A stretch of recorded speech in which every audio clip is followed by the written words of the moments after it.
Welcome everyone to our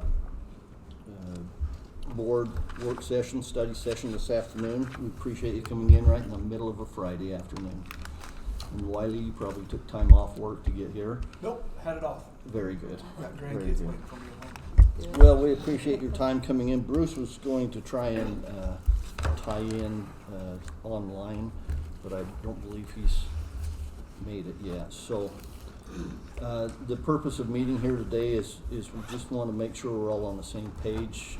We've got several people presenting some different scenarios that we have in our school, and we want to make sure that everybody on the board is up to date with where we're going. So just a couple quick announcements, and then I'll turn the time over to Superintendent. USBA pre-delegate assemblies coming up. Several things going on there. Janice, we appreciate your involvement there, and Kelly and the others. Board meeting. Remember, in June, our board meeting will be the second Wednesday of June because of the way that the state releases the funding numbers. So we hold it the second Wednesday so that we have the new numbers and can work with those. No board meeting in July. Board meeting, possible truth and taxation hearing in August. We'll just see how that goes for right now. But it'll just be regular time on that. So, questions on anything? Superintendent, go ahead. All right, thank you. I'll make this. Oh, let me, Yep, go ahead. just tell them if they need to comment, we need to do Yeah, that. so if you have questions for any of our presenters, board members, just to make sure that we get it recorded, as is our legal obligation to record these work sessions, make sure you use the mic, and then our presenters will be able to hear you as well, so. All right, just a couple of quick announcements, board, that I have today. You know that last fall we rolled out our new strategic plan, Elevate 28, and it took us about 6 weeks to roll it out. We went school by school, cone by cone, and we made sure that we hit all of our departments and our different groups. So it took quite an effort to get it rolled out, and the implementation process started. So the implementation process began officially at the start of second quarter last year, by the time that we rolled everything out. We are waiting on data, student outcome data from end of level testing and all of those things. That data won't be finalized until September, October. Graduation rates aren't finalized until the end of September. So a lot of the data that I'd like to share with you related to Elevate 28, I want to make sure I'm sharing our gains and areas that we're still working on and concerned about with you. I want to have a really accurate overview. So I want to let you know that I will be presenting an impact report to the board. It will either be in September or October, depending on the data release. And I will take you through in board study session probably, and maybe even in the board meeting, just where we are after 1 year of implementation. I've been looking at some preliminary data, and there's some really good things happening in a lot of our schools and on behalf of kids, so I'm excited about that. So I just wanted to let you know about that timeline, okay? And then second, if you look on the second page of your agenda, you know that we started last year a study of our dual language immersion program, DLI program. And one of the ways that we kicked that off is we wanted to get some input from our patrons, our parents, our employees. And so Dr. Brian Beccarini in assessment sent out a survey, and he has compiled that survey information in a way that is very easy to digest. We don't want to take up a whole board study session walking through the survey. And so what he would like to propose is that next week, 3rd or 4th, he sends out just a video to each of you where he takes you through that information in kind of a flipped way. So he will walk you through the information. You can take a look at it before we ever come to board study session in June, and then on June 11th, and then you can come and ask any questions that you have. And in that board study session, we'll also talk about our next steps as part of the DLI study. But I wanted you to be able to see what our patrons are saying about the program. Okay? Would that be okay with everybody that we do it that way? Great. So I will send that out to you with some instructions, and if you could take a few minutes and look at it, that would be great. Okay.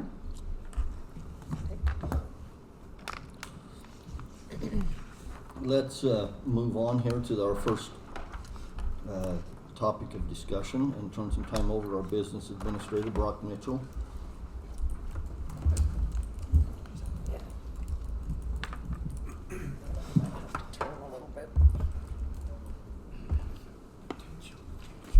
All right. Well, Board, I appreciate the opportunity to educate us all on the tax and levy situation that goes into the funding for our school district. In your packets, you have a document that matches this one up on the screen, as well as a sheet of those explanations. And I want to take some time to go through that explanation sheet first. Then we'll talk through what's on this sheet, and then I'll go through quite a bit of the information on the sheet to help you understand what we're looking at. So just looking down the left side, a few of our levies that we have. The first one is the basic state levy. And the basic state levy is set by the state legislature every year. This is the levy that every school district in the state of Utah has to levy in their counties. This, when it's levied, allows access to the minimum school program across the state. And that's where the lion's share of our funding comes from, is from the state. But part of that requirement is to levy this basic state levy. And that rate is set by the state. So those top ones, we have no control as a district over. The charter is set by the state as well. And that is the amount of money that we levy within our county that goes to our local charter schools. So that money is a pass-through from our district to the local charter schools. That charter is included in our total board levy. So when we set a board levy, we're actually setting an amount for the district and the charter at the same time, but we don't have control of the rate for the charter. That is set by the state. Okay, so when we get into some of these sums, I'll refer back to that. The next one going down is the debt service or the general obligation. That is the levy that we have to help pay for the bonds that are passed by our county. And that rate is one where we send our amortization schedule to the county and they determine the rate. So we don't have control of the actual rate. It's sent to the county, they determine it to make sure that we are making the correct payments on the bonds that have passed. Going down a little further, the board voted and capital. Those are three levies that as a district board, you can alter and change. The board and voted in the past has been a pretty complicated formula. They've changed that at the state level, and I'll go into that just a little bit as we go forward. And then the capital is used solely for capital fixes within the district. And so that one, if we have a levy in capital, it's restricted to those capital expenses only. What you'll notice in board and voted is that HH, that is referring to what's called hold harmless. Okay? And the state has made a change in the hold harmless in the way that that's been calculated. Previously, hold harmless was a 6-year calculation. So you would go back 6 years and you could utilize your highest rate in any of those 6 years, and that carried forward. The state has changed that after this past legislative session, and that's now a 2-year hold harmless. And so what that's going to do is going to force us to look at these rates more often because of the minimum, state guaranteed revenue that we're going to work towards for our rates. And I'll show you that in just a second. So just keep in mind that hold harmless. The certified rate is the sum of the board, voted, and capital rates. So board, voted, and capital create that certified rate.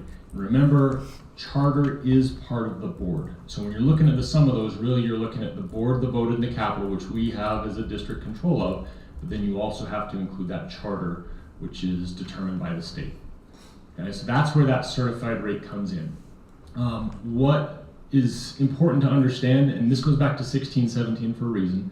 1617 was a truth in taxation year. You'll see down towards the bottom the T and T, and there's an X there. That's the year of the truth in taxation. Okay? A truth in taxation is triggered when your certified rate from one year to the next increases. So in that certified rate row, if you look across there, that 16-17 was 0.003669. That rate decreased until 23-24, where we had the increase. That triggers a truth in taxation. Okay? So that's what determines when, as a district, we have to hold a truth in taxation hearing, is when our certified rate increases. So as it decreased over the years, was that because we were decreasing it, or was it because the state? I will get to that, I promise you. Okay. But the state basic does not factor into that at all. Okay. At all. Okay. Okay. The next thing that going down that side is the hold harmless tax increments. So part of the law says that the school districts can maximize their state guaranteed funding by using tax increments, and the limit that's set by the state is 20 tax increments. Okay, and one tax increment is 0.0001 of any rate. So I'll repeat that, 0.0001 of any rate is one tax increment. And that is on the definition sheet that you guys have. This one right here. So as you look at the board, I'll just, for easy reference, 16-17, board is 0.001168. So that's 11.68 tax increments. Voted is 11.23. So that's how those tax increments work. Okay, so for that year, it's going to be 22.91 tax increments. The limit for the state is 20, so they only give us 20. Okay, so that's the maximum amount you can have. So as you go through the years, you can figure out what those tax increments are.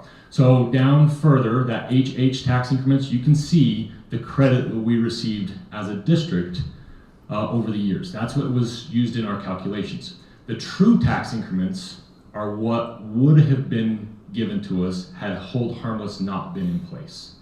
Okay, so up through 18-19, we were at 20. Once we hit 19-20, that dropped below 20 tax increments.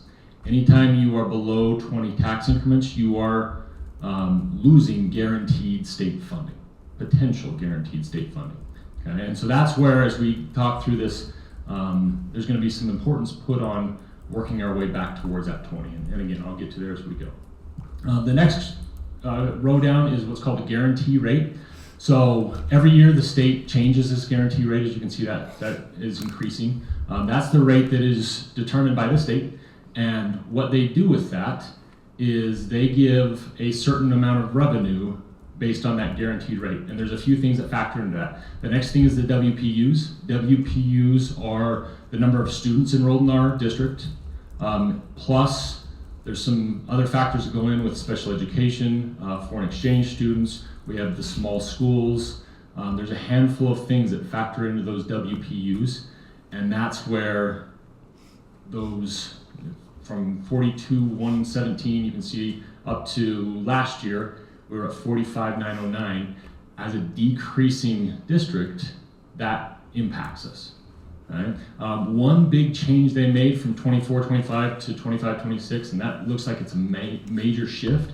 They moved professional staffing out of a WPU calculation into flexible allocation, and so that is a hit to our WPU, but we'd still get a portion of that funding in a different area. So they have just shifted where that goes. Okay, last part of this, and then I'll dig into some of the nuanced pieces. The state guarantee. The state guarantee is what the state is saying you, without a doubt, will get one way or another as a local contribution in your county, plus the state making up the difference. Okay, that is calculated by taking the tax increments times the guaranteed rate times the WPUs. Okay, so again, that's the guaranteed rate times the tax increments times the WPUs. Is it the true tax increments or the? So up until this point, it's been the hold harmless. So we have had that 20. And I'm going to go back and explain why some of those numbers are bolded up there in just one second. Okay, but I want to make sure you kind of understand what we're talking when I say that guaranteed amount. So just for example, this last year, our state guaranteed revenue, because our true tax increments were 20, because of the hold harmless, the guaranteed rate was $64.05, and we had WPUs of 45,909.83. Multiplying those three together, I've got the numbers down on the very bottom of this slide, is $58,810,491. The local revenue that came in because of our taxes were $42,045,902. The state makes up the rest, and that's where that 16.76 million comes from. So they're saying we're going to guarantee you this 58.8. Your taxing revenue is going to bring in some. We'll make up the difference. Okay. All right, now I want to go back to hold harmless because that's where this big shift is coming in the future. You'll notice in board and voted, there's two lines. The unbolded line is what our actual tax rate was set at for each of those years. The bolded amount is the hold harmless. And remember what I said there is you can go back 6 years into the past and take your highest rate. Right? So 16, 17, it wasn't 0.001866, so somewhere in the past that rate was utilized. Right? And so that carried forward for 6 years. You can see in 2021 that 0.001866 was now 7 years in the past. So you go back to the next highest, which would have been that 0.001229. And then every year that just shifted because that largest tax rate fell off. Does that make sense? And the same thing holds true in the voted. Okay, so the same thing holds true in the voted. You can go back 6 years and make that change. That's why I wanted to emphasize down in that hold harmless. You can see all of those bolded all the way up until this current year. Those sums were above 20, and so we maximized our state guarantee. Had we used our true tax increments, which is that next line, back in 1920, we would have started feeling the impacts of that. All right. Now, Kelly, kind of getting to your point, what ends up happening as we go through that? Let me go to my next slide. Every year, the county changes the rates, and what they're guaranteeing you is the same amount of tax revenue as the previous year plus any new growth in the area, right? And so that's why those rates change and they decrease, because as a district, we chose over time not to raise those rates and essentially stay with the new revenue that was generated because of the new growth in the county. And so there was no need until 2 years ago to raise those rates. Does that help with that one, Kelly? Kind of, okay. So let me go to this one. The final 24-25 tax rates, that is what was levied by our district last year. The county, I met with the county auditor last week. They've asked for an extension to figure out all of the assessed values in the county. They don't have the final numbers yet. So these are some estimations that I put together, but I don't know where the growth is going to land. I don't know where the new assessed values are going to land. So I had to do this just based on if everything stayed where it was. Okay? So essentially what we're looking at is the state, basic state levy. We don't have any control of that. The state legislature has changed that from 0.00140 to 0.001463, which based on the assessed values of last year, right, and some, they gave us about a 3% projection, would be 2.3 million of new revenue because of the state levy, right? The other two, the charter school, they set an amount for us that we are going to be passing along to the charters. Again, we don't control that, but they told us that amount. That amount factors to a 0.00087 rate. And I know those are set in stone because of the numbers that I've already been given on our legislative estimate. Okay? So utilizing that, if you remember the charter and the board, those are summed together. So the increase in the charter means we are decreasing our board to remain neutral on our income from the county. So you'll see that our board local levy went from 0.000646 to 0.000604, decreased an equal amount to the charter, but it brings in the exact same amount as we did last year. Same thing with the voted and the capital. Those two have also decreased because of remaining neutral, bringing in that same amount. So each year they set those rates. Now those won't be the rates, I can pretty much guarantee, because of new growth. They will most likely actually be lower because of that amount. Okay? I just don't know what that is. I'm hopeful that we'll have it by our budget hearing at the next board meeting, so we can dial into this a little bit closer. Okay. Okay. One more thing I want to point out on this, as I mentioned, with the change from the hold harmless, there are 3 spots on there that are highlighted in yellow. They've taken away the 6-year hold harmless and it's become a 2-year hold harmless. And now they are, in their generosity, they are phasing this in. And they're not just one time saying, we're going to hit you with this massive change, because it is a big change. So what's going to happen is hold harmless will, if we thought this is going away, we drop down to 14.55 tax increments. Right? And so what you're now looking at is 14.55, because that's last year's rates, 14.55 times the 75.58 times the 42,000 WPUs. Our state guarantee would drop to 46.4 million. So you can see with that change, we are down over $12 million. And that is a difficult thing for any district to come back from. So what the state said is, we're going to phase in the hold harmless over 3 years. We're going to go 1 more year of 100%, then we're going to go to 66%, then we're going to go to 33%. And over those 3 years, as a district, you have to make some decisions on how you want to adjust your rates to get back into maximizing your state guaranteed funds. Okay? Any questions on that? Again, once I get some numbers from the county, this will become much more accurate. But there's a lot to this. It's a tricky thing. So that'll kind of force us into a truth in taxation every year, basically, as the rates from the state change. We're going to have to adjust every. Yeah, I think to be prudent with making sure that we are keeping up with our expenses as a district, as different things come up, within capital and safety, and then our educators' salaries. We want to make sure that we're looking at these revenues every year. And that does not mean a truth in taxation every year, but it means we need to look at it every year and make sure, every 2 years, are we doing the right things to maintain our standing. Paul, So- will you do that into the microphone yes. in form of a question, and then he can come across with that? Let's do this again. So that You're good. that means we'll have to do a truth in taxation basically every year in order to keep up with the changes that they're making. Right, yeah, I think it's going to be best practices to get in a habit of looking at a truth in taxation every year, making some decisions as the numbers come in from the county, and determining, based on our needs year over year, what's the right way to go forward to try and maximize our state funding. Yeah, absolutely.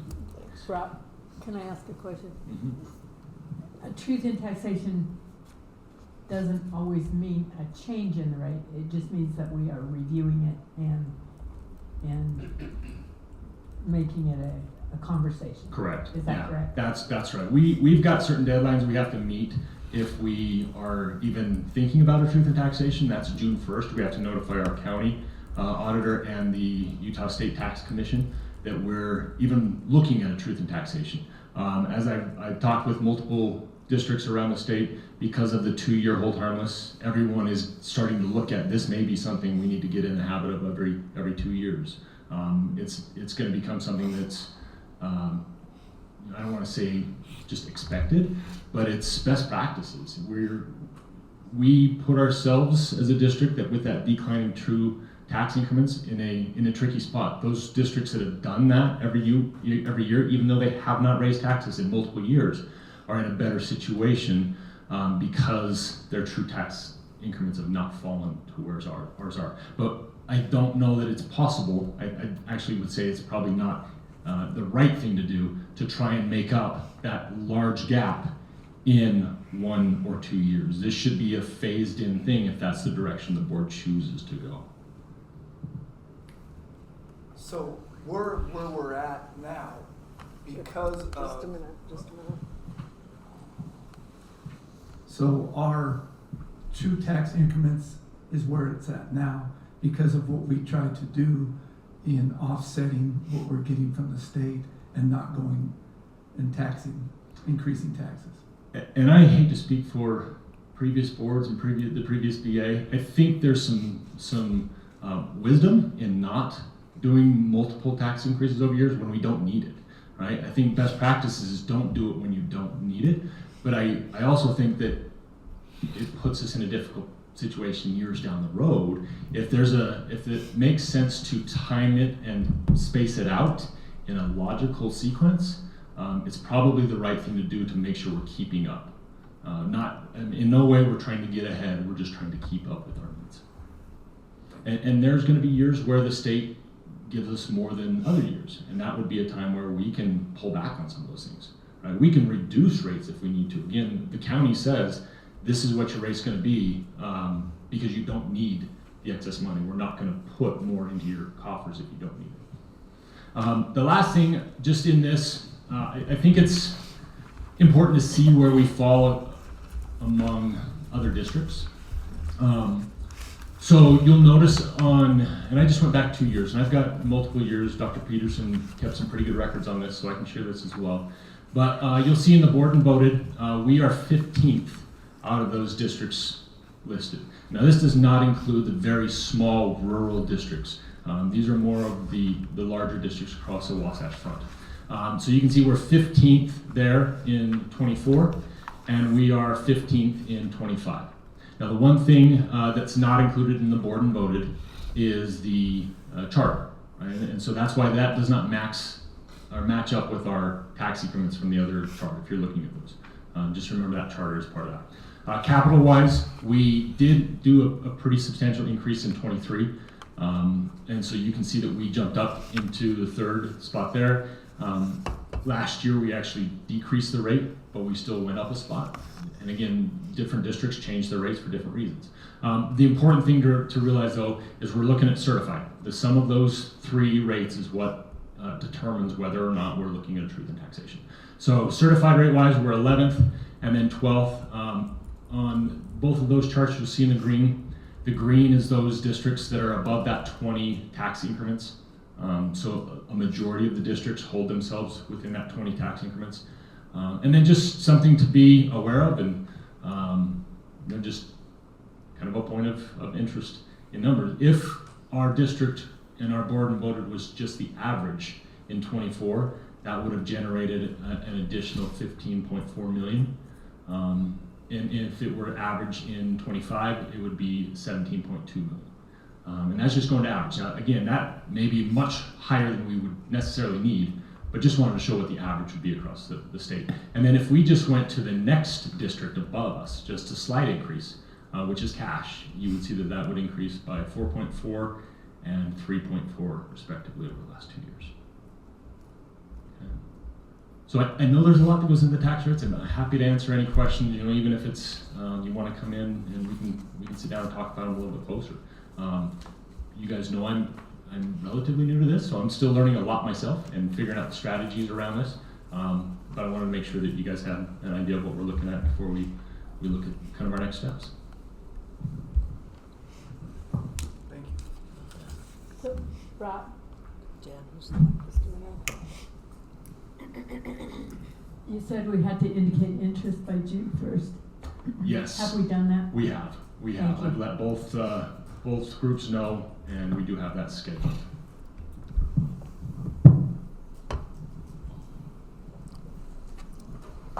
Thank you, Brock. Well done.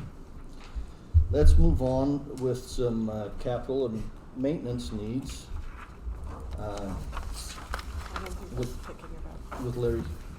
I think it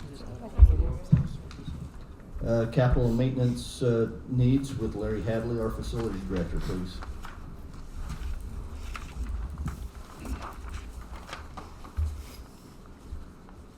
President Wilson. President Wilson, board members, Superintendent Butters, it's a pleasure to be here today. I'm going to go through some capital slides that we've gone through in our capital improvement meetings and put together some information to look at some of our maintenance needs and some transportation needs and some ideas as we move forward. So feel free to ask any questions at any time. There's a lot of information, and so feel free to ask. Brock's predecessor and I sat down at the start of last year, and this is not a rate we use, just so you know, I want to preface that. But we put together two different slides. We put together the capital budget, meaning the maintenance budget, from 2015 to 2024. So you can see there are 2, 4, 6, 7, 8 years. It stayed steady at $4.5 million. When Superintendent Butters came in, her and I sat down and we moved it to $6.25 million with $750,000 going towards a safety budget, which I'll show you in just a minute. So that's kind of our budget amount. What I'm showing in that one is we looked at just the basic national inflation rate. And then what we did is we took that rate and calculated each year what the budget should have been if you calculated it off this rate. So as you can see at the end, over that 10-year period, it was $48.5 million. With the inflationary rate, if we did an adjustment, it would be about $51.3 million for a shortfall of about $2.8 million. What we did then is we took the 2025 proposed budget and we timed it by a 5-year average of that inflationary rate, and then we added the shortfall. That's how we got to the $9.149 million. That was just an example. This is another index. This is the Produce Price Index. This is an index that is used for construction materials, commodities, things of that nature. We don't calculate it off this either, but it was another example. The same object, the same idea. Taking the capital budget for over those years, timesing it by the PPI rate, calculated to a shortfall of $6.4 million. Using that same average, we ended up at 6.94. So this was just two different examples. What Brock and I are working on currently is this budget. What is the example, or what is the inflationary rate we should use? Because there are so many out there. It's different than what we use practically. For example, 2021, you can see 23.5. That's pretty accurate. You will see that in construction rates. You will see that in material rates. So materials that we buy and use in our maintenance department in 2021 was at almost double. This shows it at 23.5. So these are just two kind of indexes, just to kind of set the stage for it. What we get are called cost increases from people that we utilize their materials. This is our third one this year. These came into effect these dates. We had another set come into effect in February. So, acoustic hanging wire, Stockton Wire Products, metal framing, interior and exterior scaffolding. These are the percentages that the groups we use hit us with on a price increase. So we will see likely other increases, some raw materials as the economy kind of goes, but these are what we've already been tagged with this year. So I want to show you this slide. We've met with the Capital Improvement Committee. These are emergencies that have popped up. When I talk about our school buildings, there are 48 schools. There are 3 other buildings. So I calculate, when we look at facilities, there are 51 facilities. From February, we had a boiler go down in Fremont. It actually just melted through. Luckily, we have a redundant boiler at Fremont, but to replace that boiler in a time frame to be ready for next school year, we had to have it engineered, repiped, and re-put in. We've started that actual work. All that pre-work is done, and we are starting to replace that boiler, but it's a cost. We estimated at 1.5 million. We got it down to 7.5 million because We did not repipe it of the high efficiency. I mean, We went with the same group we had used 30 years ago. do you mean 750,000? 750,000. I was like, that's. Sorry, 750,000. There are 3 roofs that need to be replaced. The Roy High roof, which we're working on currently, is estimated to come in at 1.7 million. The Uinta roof and the Green Acres roof together will be 1.3 million. And the Rocky Mountain boiler, we're in the process of 600,000. These emergencies in these 6 areas total $6.4 million. The maintenance budget for the entire year is 6.25. If I focus on these emergencies and these emergencies alone, you'll have no money for any capital improvement or emergency for the 25-26 school year.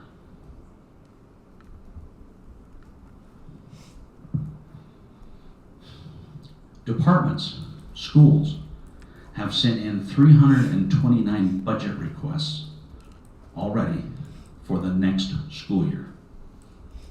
This is the problem I talked to the capital improvement and bring to Gina's attention, and we've been working on this for a long time. What we're concerned about is not being able to keep schools open. What we looked at is those indexes, those examples, what we've done in the past, dealing with these emergencies. We look ahead, and the maintenance budget would need to increase to about $9.5 million a year. Okay? Any questions so far? Okay. These are capital needs. We put together a strategic plan for 5 years. Yeah, Doug.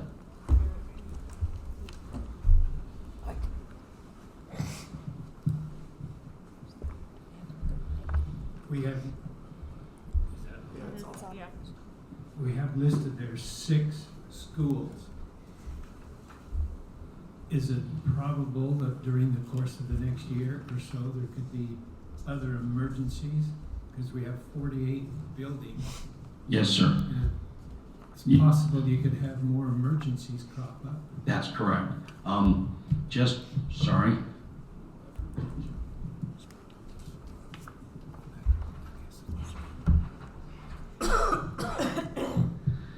To Doug's point, this is kind of the capital needs. As I looked at each individual building, as I went through, and we did a deferred maintenance budget, but we did it in categories. I've also done it by schools. To Doug's point, we have 1, 2, 3, 4 schools that were built in the 50s, 1950. 7 schools in the 60s. Yes, yes. So it's tough to plan for the emergency, but we do see some of these coming up. Yes, sir. So any of these could go at any time. When I call them capital needs, you could replace any of those with the next potential emergency. You're exactly right in your thinking. To bring every school in my plan in the 5 years, it would total, taking out those 6 emergencies now, it would total about $79 million. So that's every school in these categories. Now, these categories, I'll throw one in at you. Playgrounds at elementaries. We just did a Green Acres Ramp grant, and the bid come back for their 3 playgrounds over $600,000. There's just no way an elementary school can afford a $600,000 bill. Playgrounds have increased dramatically. Our plumbing, your electrical, things of that nature. Now the 2 I've put in bold deal with HVAC, chillers, and AC. So we can factor that in or out, however you want to look at that, and I'll be happy to go through the list of schools at any time. This is how do we fund this, because this isn't the maintenance budget. These are capital needs. This is what we do with the $9.5 million to curb any emergency that comes up in these categories. I hope that makes sense. So, moving to the safety budget, this is the $750,000 that Gina set aside for us in a safety budget. The big expense at the time is vestibules. So you can see, that was our budget in '22. We looked at vestibules. We put in some walls in Hooper, some safety walls, and then we did the doors and locks. That's kind of Lane's gonna touch on doors and locks a little later, but that has come out as one of the state things that we looked at, doors and locks. So that year we spent $737,000 on those items. On 23-24 we did vestibules again, your doors and locks. We actually tested some safety film. I know that's a big topic of discussion, but we picked 3 elementaries and we actually put safety film on their entryways, vestibules, and some of their windows. And that was Hooper, Riverdale, and Valley View, and that was the cost of those 3 elementaries. That is not every window, those are entryways. Larry, those are just the ones that are mandated by the HB 84, right? Well, With the, Yes, now Yes. that mandate's a little different, because Right. HB 84 has talked about it. When the last meeting I was in, the safety film issue actually goes out till 2040. yeah, I think it was at least 10 years, yeah. We have some But time. it's the entry and then 6 feet on Mhm. both sides if there's glass, If right? there's glass. Okay, Yep, so some schools like Weber High will be real low, and That's some correct. schools like Haven Bay will be real high. that's correct. Okay. Yep. The police asked us to add a Knox box for them. Them and the fire department have different Knox boxes. We put in 2 more safety walls in Hooper, and we put in actually some safety blinds. If you walk through different schools, they might have paper, they might have some curtains. We wanted to make it kind of across the board. We bought a safety blind that you pull one cord, and a black blind covers your windows by your doorway. And those have been put in every school. So those ones are for doors that have like a big, because some Those of are our doors that have the little window in the middle, Okay. or some big windows like Fremont on the side. Okay, Yep. Other windows we frosted. okay. Yep.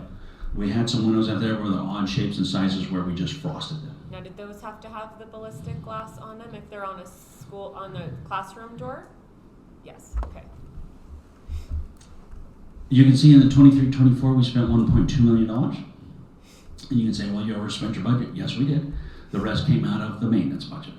But these are the items we wanted to get done. In 24-25, we finished up the vestibules except for one, which I'll talk about. We filmed those vestibules. We did some more doors and locks, and we finished up the safety blinds.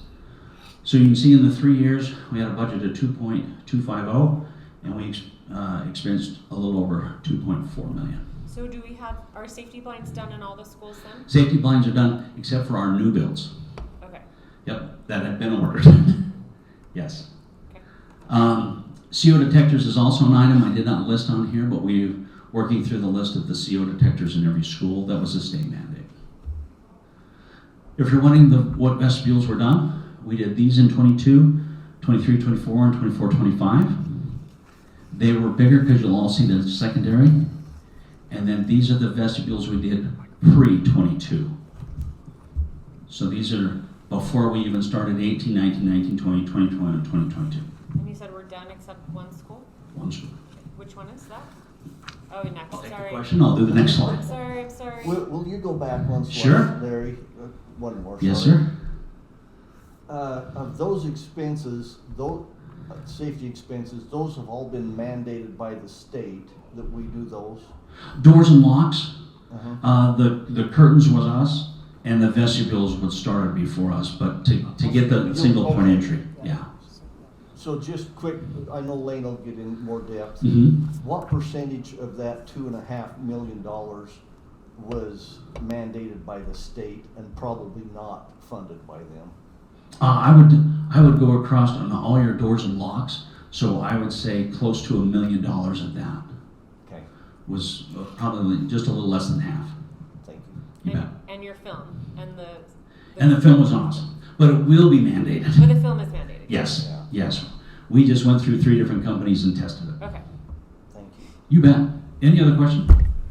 Okay, the one school we're missing is Bonneville High School. Bonneville High School, if you've been in it, and Brock and I were both the principals of Bonneville High School, as you walk in the front entrance, you can go to the right, and there's a set of stairways that takes you to the History Hall. There's also a set of stairs to the left that takes you up to the faculty room. To make a vestibule, we had to have it redesigned, and you'd have to lift that front up to match the commons area. You'd have to redo some design of the office, because even though when you walk into Bonneville High, you're not in the office is still about 20 paces in front of you to the doors. It was about a $2 million ask to do a vestibule in Bonneville at the time, and that was 2 years ago. We have looked at other options. We could look at a Fremont or Weber High, like you could glass off those stairs, and you could make sure that a glass wall or a lockable wall for the other set of stairs, but it doesn't give you still don't walk into the office. We would have to build a corridor to the office. So you'd be splitting that commons up, and you'd be funneling them from about 4 doors to 2, then up a corridor. There's a lot of egress problems there. And so Bonneville is the one we're just still working on. What's the mandated timeline on that? On vestibules? Yeah. Vestibules was given to me by Dr. Stevens when I first made it, and Gina just said, finish them. But isn't that part of Ryan Wilcox's bill is the Single point fits, yeah. Every one of them's done. We just submitted this through the architecture to say this is where we're at. Okay. We're ahead of the Okay, game. but we're Yeah. before the. But we've got Oh, one yes, more. we're ahead of, yes. Okay, that was my question. Yep. Okay. Just looking at the doors and locks, going to what you were talking about. Lane's gonna maybe mention this, but he also did us a grant, and we were given $2.9 million, just a little over. Indirect cost was about 293. Orders against it, where we could place orders against it, we've already done 129. So in the grant balance right now, you're about $2.4 million. What do you mean by orders against grant? I don't understand. Meaning we could go back to the grant inception, which I think was December, and any orders we placed towards doors and locks, we could put towards that grant. Stuff you did before. Okay, Yep. I get what you're saying. No problem. Thank you. You bet. Looking at future expenditures, going through our 2025 to 30 plan, exterior doors, interior doors, and door hardware is what you really have to change. I'll give you a great example. Weber High, we'd almost have to change every door. High school, you're talking 400 doors. So these are the costs as we went through school.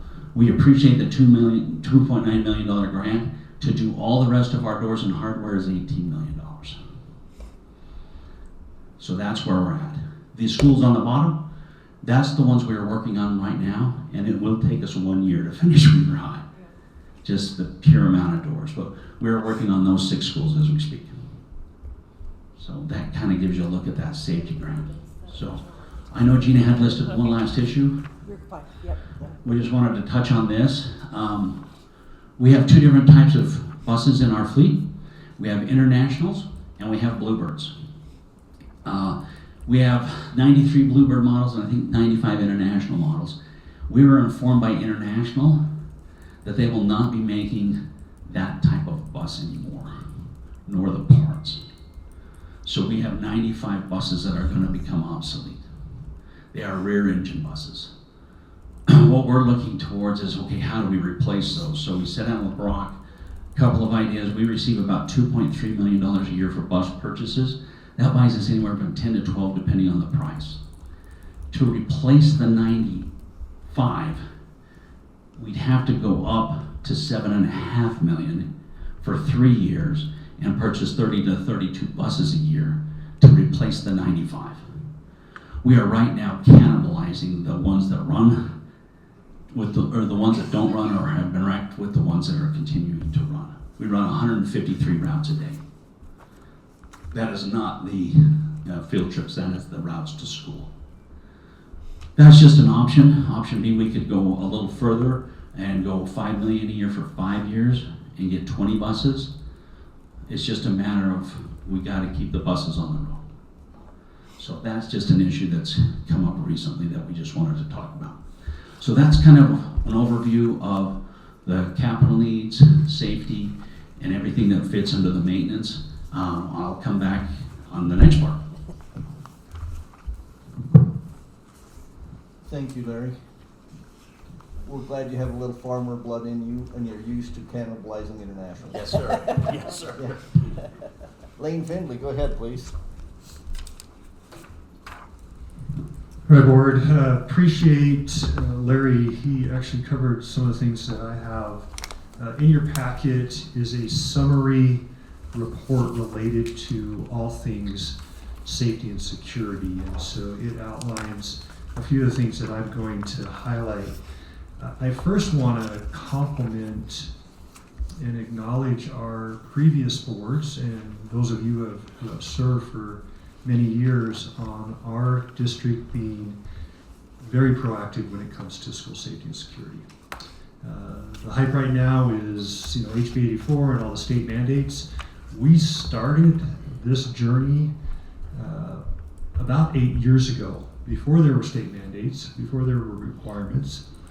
We started working on improving safety and security at all of our schools and figuring out how to fund that, because it had to be funded through the district. And so in your summary, you'll see there's a little bit of a history there. It talks about our journey. Larry touched on the vestibules, our secure entryways, which we started back in 2017. And we have worked through those. To answer your question, Kelly, the state mandate now for secure entryways and vestibules, those have to be completed by 34-35. And so there's about a 10-year window. We are very fortunate that we are far, far ahead of the curve when it comes to that, because you saw the expense involved with redesigning and building those vestibules and entryways. So we've also worked on cameras. Casey will talk about that a little bit more. We've also worked on installing electronic access control in our buildings. So your key card access, eliminating having to have keys to exterior doors. The employees can have an access card. You can monitor the door. It's way more secure. And so we've been working on that for the past 8 years as well. And that's been funded primarily through capital and through local school budgets. And so that was a big initiative taken on by our tech services department.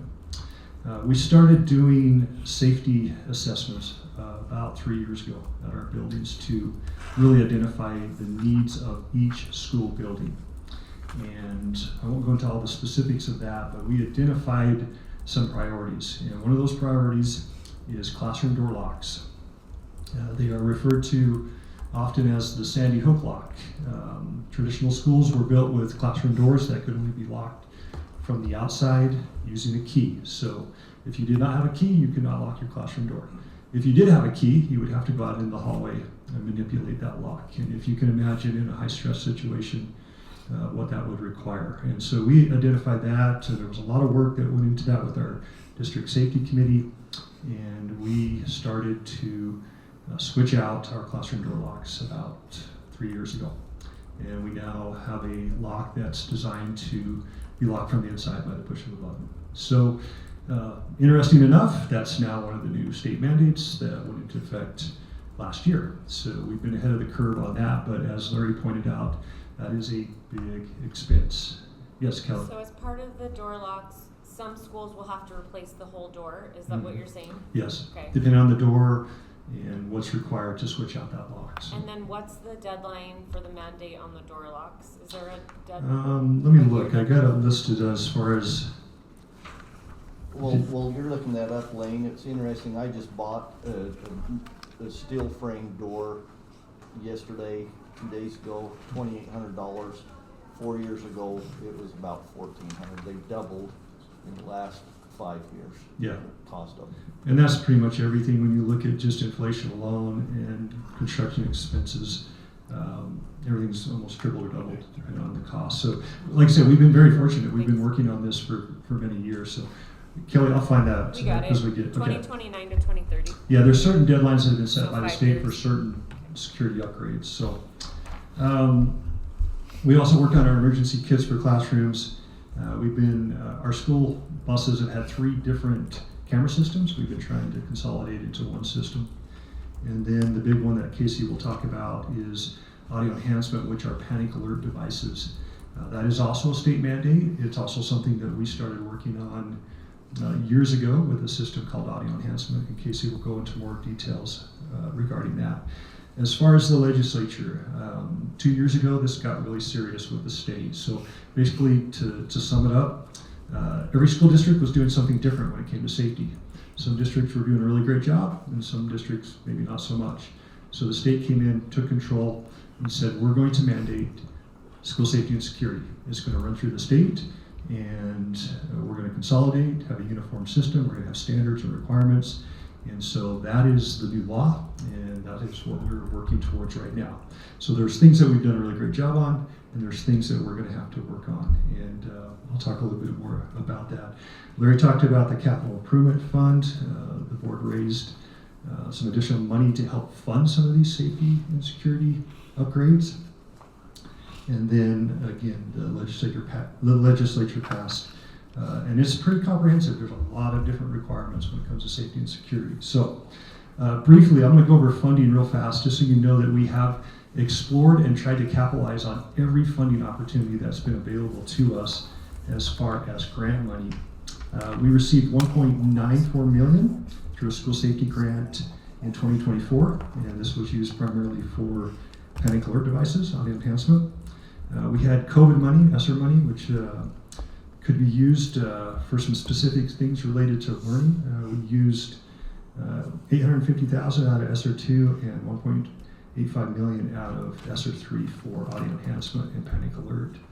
And then we just recently, this year, applied for the school safety grant again, received that $2.9 million for door locks, and we also have a request in for $6.12 million for audio enhancement and another $757,000 for first aid and bleed kits, which the state has. We've had these, we have them in all of our schools, but the state came out with a new list of requirements which require these kits to be updated, and to do that we need that kind of funding to be able to meet that requirement. What was the school safety grant allocation this year? Was it 85 million?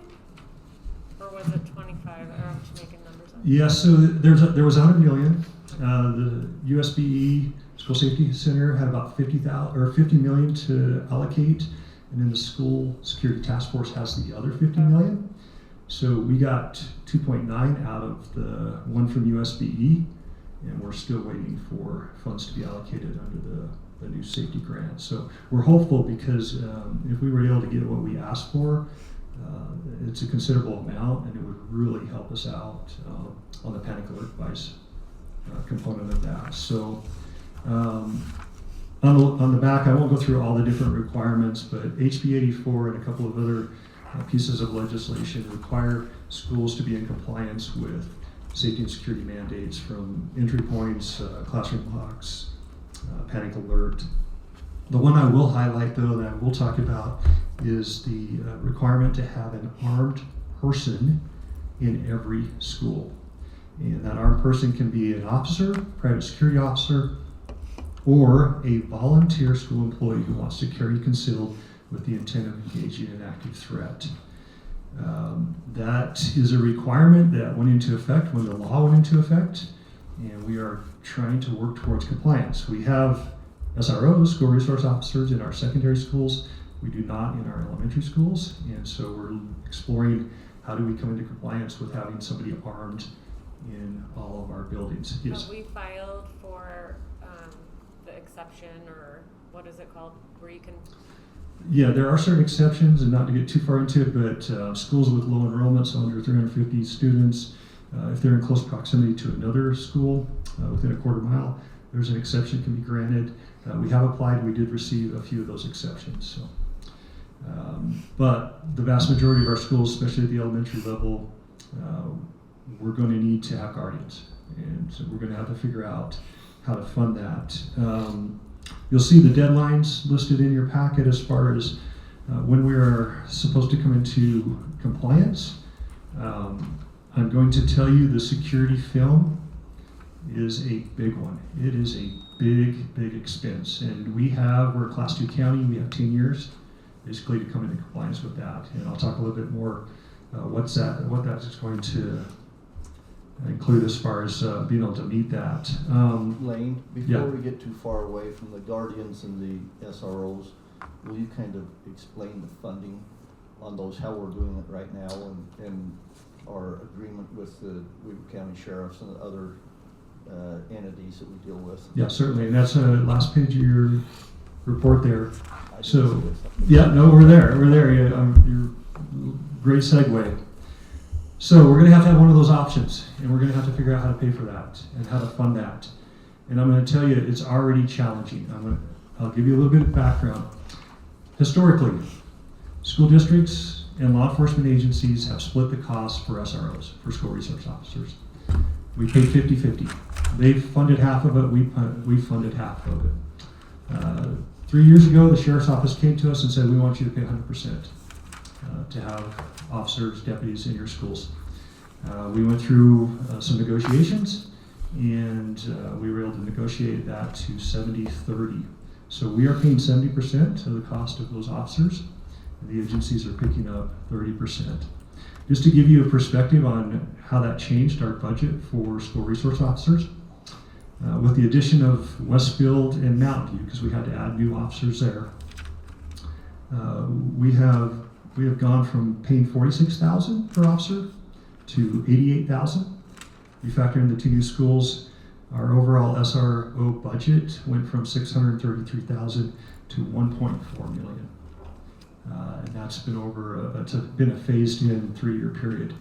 That contract's up for negotiation again next year, and I would not be surprised if we're renegotiating what that percentage, what that breakdown is. So just to give you an idea of what it costs for a school resource officer, like I said, we're pushing $90,000 per officer. That's what we're paying. If we looked at private security guards, they're a little bit cheaper, but there's a lot of debate on, you get what you pay for. And then the other one that we're going to really have to look at, and we're already down this road, school guardians.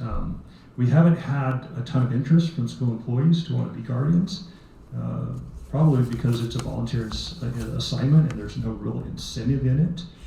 And so in order to become a school guardian, there are a lot of different requirements, and those requirements, they require fit to carry assessment, mental health assessment. There's a training program that will be put on by the Sheriff's Office, which is a 3-day program. And there's cost involved in that. There's cost for the assessment, there's cost for the range, there's cost for ammunition. There's no state funding for districts for the Guardian program. And so we've got to figure out what we're going to do there. If we were to add 1 Guardian per school, just the initial cost would be $28,000. And then that assessment and that training has to take place every year, so that would be an ongoing expense. And then the other big question comes up, time. Are we going to pay people to go through the Guardian program? Because right now it's a volunteer position. And so are we going to compensate people, especially when the training's going to be this summer?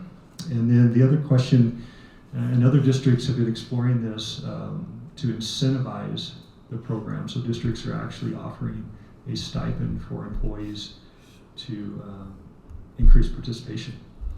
Yes? So the $28,000 of 1 guardian per school, what does that entail? That's your initial cost. That's So your which is what? fit to carry assessment. That's your range fee and your ammunition. It's about $600 per employee. It's a little bit under that, give or take. And then I know as it currently stands, like teachers can't be guardians.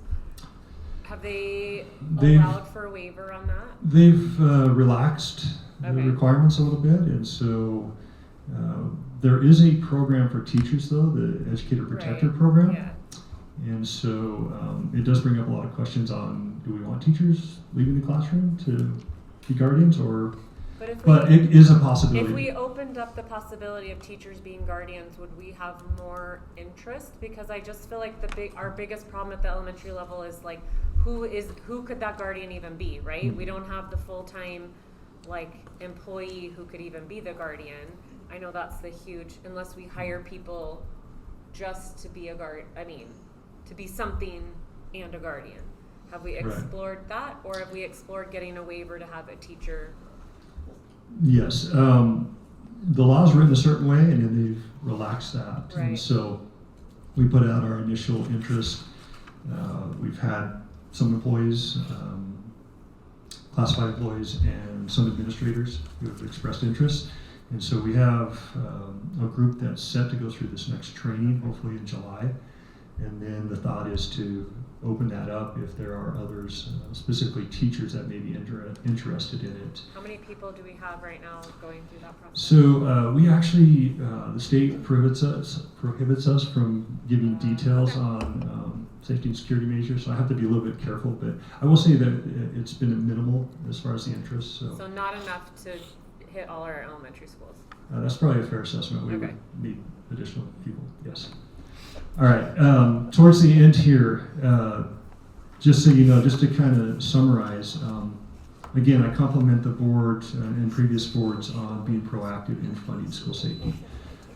We, like I said, started this about 8 years ago. It has been a significant investment. A lot of that's come out of capital as far as the budget.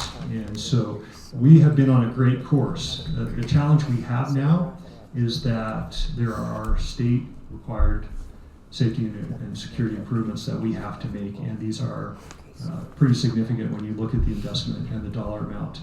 The one that really stands out, and again, we've got a few things that we need to upgrade, but the one that will stand out probably as the biggest expense will be the security film on glass. I went out with Larry and those guys, we demoed some of the products. If you want bullet resistant glass, and so the state's going to set the specifications, what we're going to have. But just to give you an example, bullet resistant glass is $215 a square foot. So if you had a 4x4 window, that's almost $3,500 for a 4x4 window. Now imagine a school building, particularly the newer buildings, where there is a lot of glass around entryways and around classrooms, because it's required not only on the exterior, it's also required around any classroom entrance. And then 25 feet on each side. Yes. And so, yeah, a school that was built 50 years ago with a lot of brick, probably not a huge expense. Some of the newer schools where there's a lot of glass, it is a significant expense. And this isn't a lifetime product. This is something that has a 10-year warranty. And so it's something that's going to have to be funded down the road. That will be our biggest expense when we look at the future. Like I said, we've done great on vestibules. Door locks, obviously there's some additional expense there, audio enhancement. If we can get some state grant money, that would go towards it. But we've got big expenses that we have to address. Yes. Have we looked at starting this as a district safety foundation? Is that in, because I know that the legislature opened that up as a possibility to have a safety foundation to start fundraising for this. So my understanding, the state wants to create a foundation for procurement, and so they would be able to go out and negotiate getting low-cost items to be able to provide to districts in order to save money. So maybe an example would be first aid bleed kits, where they could go out for bid, buy high volume, bring that cost down for districts. And so we haven't specifically looked at that as a district. Our foundation did about 12 years ago, in case you'll talk about this, fund a major upgrade for security cameras. And so there may be some possibilities there. Questions? Yeah, great, thank you. Thanks, Lane. We appreciate that. We all know the importance of keeping our students, our children safe, and the state's pushing us that way quite a bit on that. Thank you. Casey, go ahead. Okay, board, thank you. I'm glad to be here. I'm going to talk a little bit about audio enhancement and the panic buttons. So HB 84 came out, and it says LEA shall provide a staff person in each classroom with a wearable panic alert device that allows for immediate contact with emergency services. So I'm grateful that we have been very proactive as a district. We started audio enhancement a long time ago, and it was mainly for classroom audio lift systems for the teachers, so that audio could be heard and improve the experience for all the students, and also for an intercom system. Audio enhancement has added in to their pendants the panic alert buttons. So we're ahead of the game, which we're grateful for because this is a big undertaking. But these as we install these audio enhancement systems, it gives us a lot more ability. One of the things in HB 84 that is a little bit of concern of how we would be able to do that is the immediate contact with emergency services. So audio enhancement through our technology and a few different things that we have in our buildings gives us that ability. There's still some discussion on what that actually looks like, if we need to have two-way communication, but between the teacher that hits the button and emergency services, or if I can go to the office and communicate. But with audio enhancement, we can do either way. So we're still kind of in a little bit of a holding pattern of how we're going to implement that. It also gives the ability to triangulate exactly where that button was pushed. So that's a big deal, because some of where there's just a button, all you know is a specific button was pushed, but you don't know where the teacher was. But now audio enhancement will actually triangulate exactly and show on a map where that button was pushed to give a little more information for administrators and emergency services. So like I said, we've been working on these installs for some time. By the end of this year, of fall 2025, we'll have approximately 52% of the schools done. So we'll have roughly 25 of our schools completed, 100% with the complete system with the panic alert buttons ready to go. And most of these systems have been within the last 2 years. So it's been a difficult push, but with coordination with facilities and with Lane, we've been able to do it, and we've tried to do as much as we can in-house. So we have our low voltage guys pulling cable, trying to get this done, because it's a very big expense. So for funding, for these first 25 schools, it's been a combination of ESSER funding, and I have a breakdown on your summary sheet there. ESSER 2 and 3, and also the USBE safety grant that Wayne already talked about. And then a small portion of capital funds, and then some schools have also put in a little bit of their money to try and get some of the schools, the rooms done, and it's come to about $5.2 million so far. So that $5.2 million so far to get audio enhancement to where it is, that does not include the new schools. We did that as part of the new build, and it's already in there. Sorry, I was telling You're you good. to scroll it up. Yep. So to complete and retrofit the rest of our schools, we have 23 left that are not scheduled yet. To make sure we're in compliance, it's about $6.7 million is what we're looking at. So we have pretty solid quotes for all the schools, but that could fluctuate a little bit as we try to do more of the work ourselves in district, which is exciting. I think we are well ahead of where we need to be. As far as when this needs to be completed, it's now. There's not really a deadline you need to have within 2 years. It's as soon as you can get compliant, you need to be compliant with these. Is there any questions on audio enhancement, on how that all works? Sorry, I might have missed this, but to add so I know we've got the panic buttons on the audio enhancement, but to add the connection to law enforcement, will that cost extra money? No.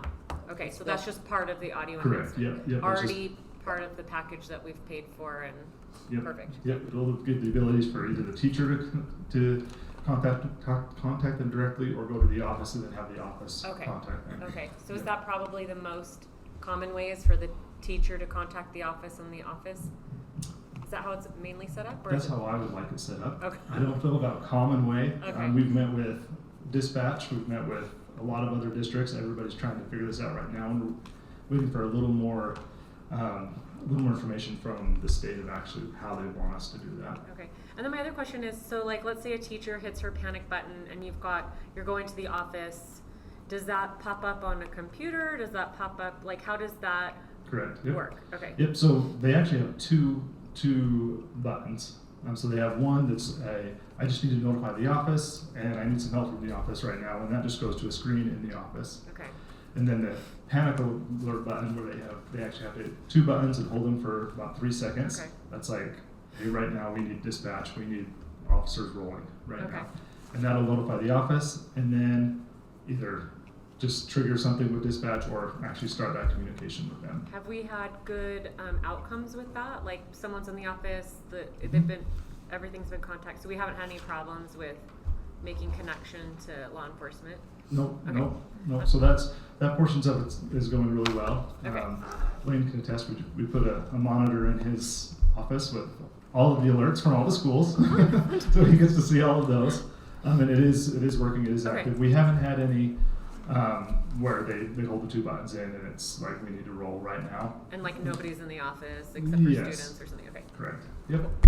So, Casey, I see your last line says replacement of aging school head end units. Is that saying that for the future, we're budgeting in Yes. maintenance costs Correct. for these? Yep. Okay. So, and I'll talk a little bit about that right now. So something that is also in HB 84 is to ensure that an LEA needs to ensure that security cameras within all their school buildings are accessible to law enforcement agencies. About 12 years ago, like Lynn said, there was a big push with the foundation that we started getting the camera system standardized and upgraded. That's been about 12 years ago. We're up to about 1,800 cameras right now, which is pretty good on coverage.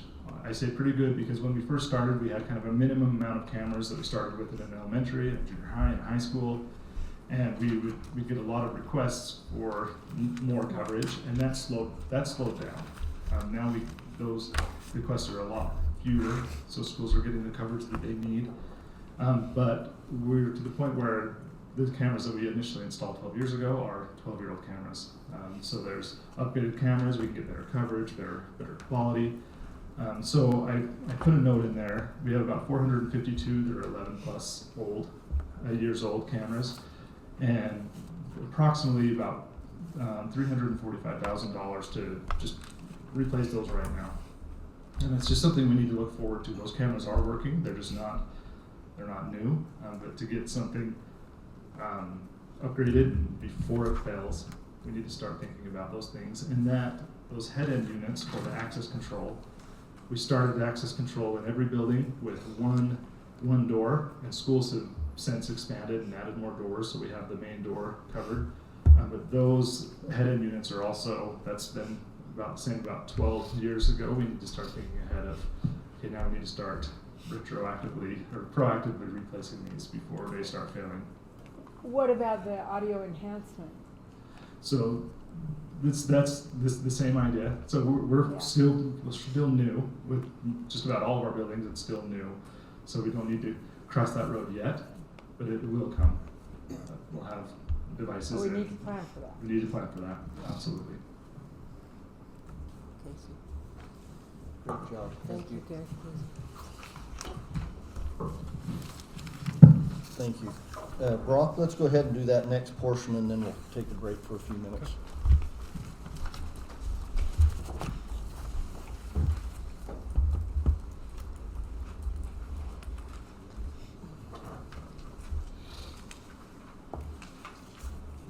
Okay, I was looking at what could come and wanted to put together a couple scenarios for the truth in taxation possibility, just to let us know what's out there.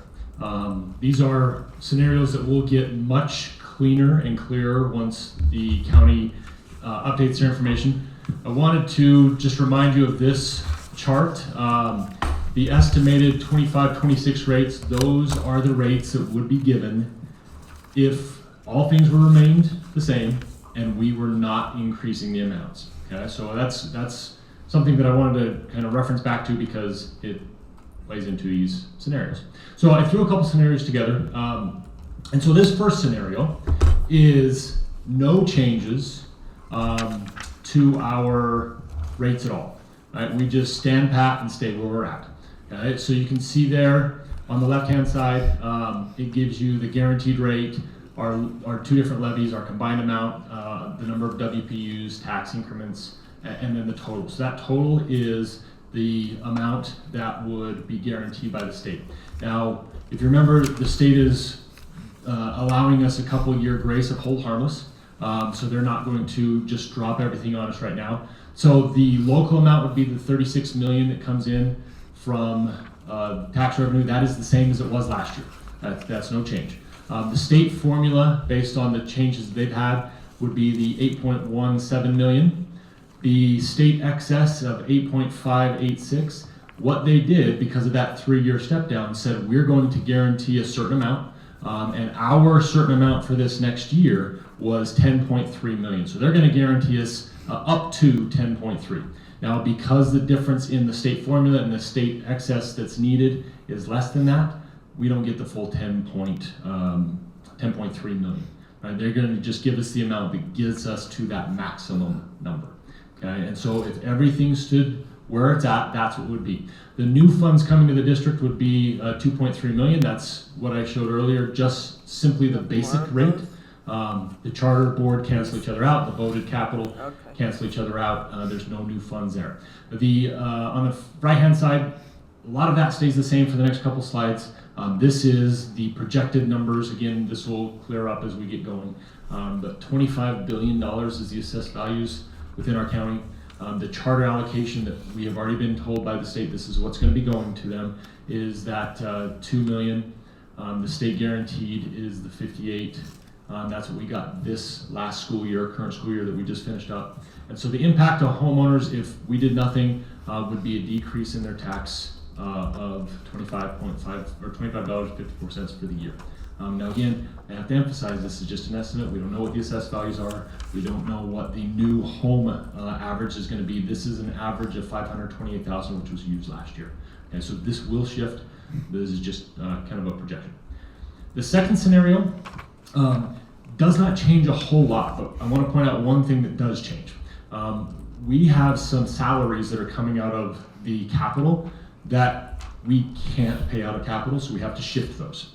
And so this is adjusting our capital rate down and our voted rate up, an equivalent amount. So it does not change our certified rate. Okay, so it does not impact our rates to the county at all. It's just shifting those two levies, but it balances out completely. Yeah, Kelly. But you still have to go, but it still is considered truth in taxation? It's not, because our certified rate does not increase. Okay. Yeah, it stays the same. Rob, yes. Will you explain to them that the employees that are receiving pay through capital? Yep, right now in and capital. What the history is on that? Yep. We have, because of the new builds, we had some understanding that we could put employees who are working heavily in those new builds in capital. So we have some of tech services in there, we have some of our maintenance in there that we're closely working on the new builds. That is something that with the new builds ending, we need to pull them out. And so we could still hold some employees in that. Just for my own purposes, I think it's best to keep employees in a place where we can control which funding stream. So we're gonna, in my opinion, it's best to pull all employees out of capital. Capital should be used for something that can be capitalized as a district. But I want to explain kind of that change down there. You see everything essentially balances out. Now, the voted and capital are not the same, and we're talking decimals way down the line when you're dealing with billions of dollars that may throw that off a little bit. Essentially, they will zero out, right? What happens there, you'll see capital drops by 4 million, 4.7 million voted, goes up by 4.7 million. Essentially, that's salaries just swapping places, right? So it's not an increase of funds, it's just the swapping of those salaries. So again, you'll see there, assessed values, charter, state guaranteed, and the impact to homeowners is the same because our rates aren't actually changing. And we're just shifting where those come from. Okay, so that is, in those two scenarios, keeping things the same way or just moving our salaries appropriately. Going through these next two, salaries I think need to be switched no matter what. So this is switching those salaries from capital to voted. Okay, now what's changed here, I want to go back one slide and point out so you guys can see. What's changed here is the shift to voted again, reallocating of salaries, and then increasing the capital budget to help with what Larry and Lane have talked about. That capital can be used for capital and some of the safety. So what happens there, you'll notice in that center column, The voted goes up to 4.7, that's our salaries switching over, and our capital increasing by 1, but in compared to last slide, which is negative 4.7, we're actually increasing our capital by about 5.8. And these are just numbers that are adjusted, right? There's some just random round numbers just to help us see what could be and what is happening there. The other thing I want to point out, I'm going to go back a couple slides, I'm sorry to bounce around, but if you look at scenario A, the voted and the board, the 721 and the 691, just switching those salaries in raises our voted to 919. Again, this is not increasing the certified rate at all, but look at the bottom number of 53 million and 58 million. That's because our tax increments went up because we're raising our voted, right? And so when our voted increases and our tax increments go up, the state guaranteed increases, right? And so you'll notice again, I'm going to flip back to this one more time. The state formula is 8.17, and the next slide it's 9.3 because the state is guaranteeing us more funding, right? And so just shifting that without having to raise rates increases some of that money from the state. And that again, that stays the same here because our voted and our board don't change. The change here is with our capital. Okay. And then last scenario, again, this is just, well, I'm going to point on this. This increase, total new funds to the district is just about 8.1 million. The impact on homeowners, again, still the 528,000 is just under $46 for the year, or $3.83 per month. And that's their tax income change. And then the last scenario, again, this is completely variable, and we can start looking at this. But this just now starts helping us move closer to that 20 tax increments. This last slide had us at 16.1. If we, as a district, decided we want to get a little bit closer to that 20 and move it up to 17, it's just moving our voted to a 0.001 and our board to 0.0007. Moves us to 17 tax increments. Again, that increases our state guaranteed. State guaranteed now jumps up to 61 million, and it increases our funds in the district by 10.2 million. And that is a $73.21 per year impact on homeowners, $6.10 per month. Again, assuming the home valuations are where these land. And so those are just a couple of the potential changes. We can have obviously multiple discussions before Truth and Taxation, but I wanted to show you what are some of the options, how just switching our voted and our capital affects things, and then as we move towards those tax increments, the impact that it does have in the long term.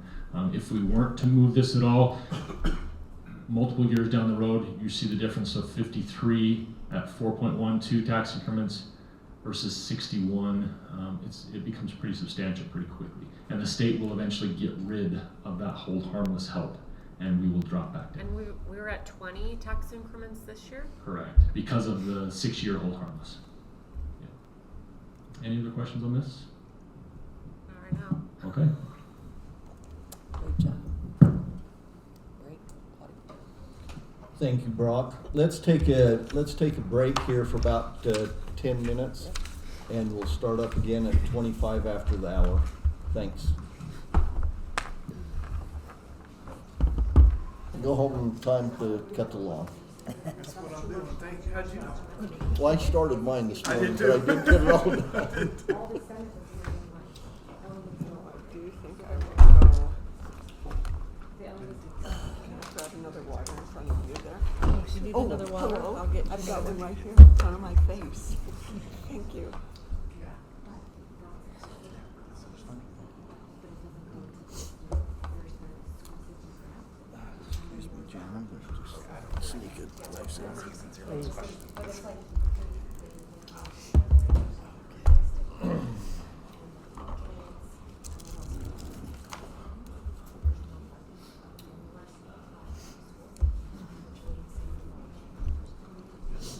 TV people left.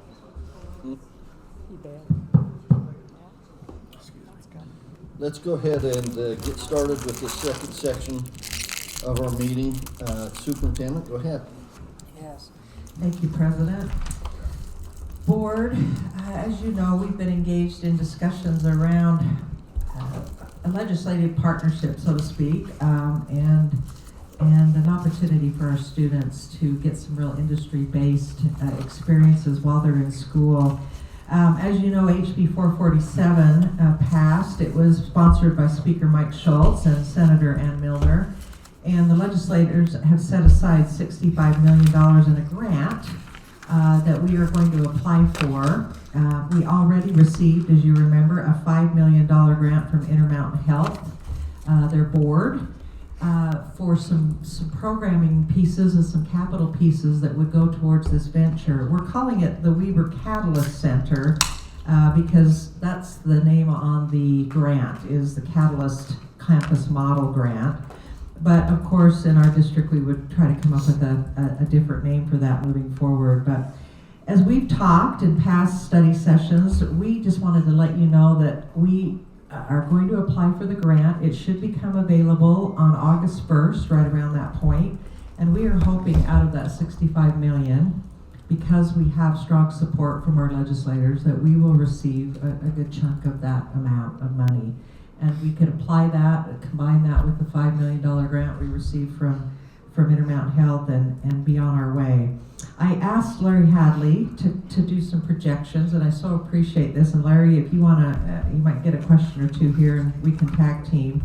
But we looked at a lot of Catalyst sites, and we looked at about a 40,000 square foot footprint, just as a projection. We felt like at this point in time, with the cost of materials and the capital costs that are involved in a new build, we would probably be looking at around $20 million. So we are hopeful, and I'm going to work really hard as we put this grant forward to try to see if we can't get this entire endeavor paid for through grant money. That is the goal. Here's what I just need to make you aware of and have you process. If we are going to move this process along, grants usually require you to spend their money within a certain time frame. You just can't sit on it forever. We would like to get started with at least getting some architectural designs going for this particular study. So I've asked Larry Hadley in June 11th's board study session, and also in the board meeting, to come forward with a request for approval that we at least use some of the $5 million that we received from Intermountain Health to put towards architectural costs and to try to get that process moving along. So I just wanted to make you aware of that. If you have any questions, and Larry, I'm going to have Larry speak to just some other pieces. Thanks, Larry. Any questions on the Catalyst Center? And I'm sorry I didn't bring the map, but we have it. Do you want me to talk about where we're placing it and things of that nature? Go into a little bit more detail, yeah. Our initial thing that we ran through our capital improvement team is to put the Catalyst Center facing the same way as the WIC faces. That way the transportation and the buses and the pickup and the parking lot all can flow in the same direction and same area. So you'd be placing a 2-story, 20,000 feet per story building right just east of the WIC, where we can either connect to the WIC, we could put a bridge through the WIC, or we can keep them separate buildings. We'd have to do a little something with the fire lane, which we've already planned ahead and can do, but that would give you a 40,000 square foot building. What Gina talks about is a timeline is pretty important in the fact that if we were to open in 27, working backwards, we'd actually start in July this year. We'd have to select for a month. It'll take 6 months to design, because Gina and others would have to decide what projects or what classes we'd offer, because the classes we would design to. And then we would take us about 18 months to build, to be open in 27. Not saying we have to, I'm just saying that's kind of our timeline. But if I could start now selecting an architect, we'd be ahead of the game. What's the square footage on the elementary schools?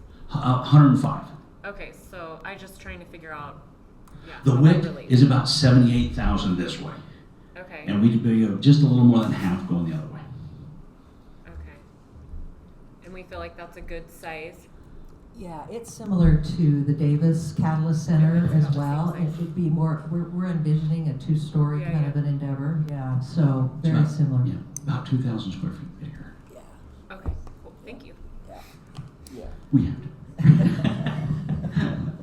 So, yeah. Sorry, what's a WIC? Oh, I'm sorry. That is the Weaver Innovation Center. It is the high school on 12th Street. I apologize. Acronyms fly with me. Our CTE coordinators are working on this right now on the course, kind of like building the ideas for what courses we're going to offer. So Kelly, we've been working with local industry partners. We've been holding focus group discussions. We've been working with Intermountain Health, of course, to look at CTE CAPS pathways. But what we're really talking about, just as a reminder, around this Catalyst Centers, these would be advanced pathways for advanced students that already have a lot of the pathway courses taken at their high schools, 11th and 12th graders, that would be able to access this particular opportunity as a magnet, 2 periods a day, okay? Kelly, some of the programs just, if they picked like a culinary program, our concern would be you'd want a commercial kitchen. Right. Then we'd have to get different kitchen equipment in, and I don't know the timeline. So that's kind of building in some help timelines for what they select. Is this an easier build than like an elementary in terms of like being able to? It'll be more put it up? specialized around the programming pieces, for Well, I sure. do know about that, but I mean in terms of like, I don't know, like cost?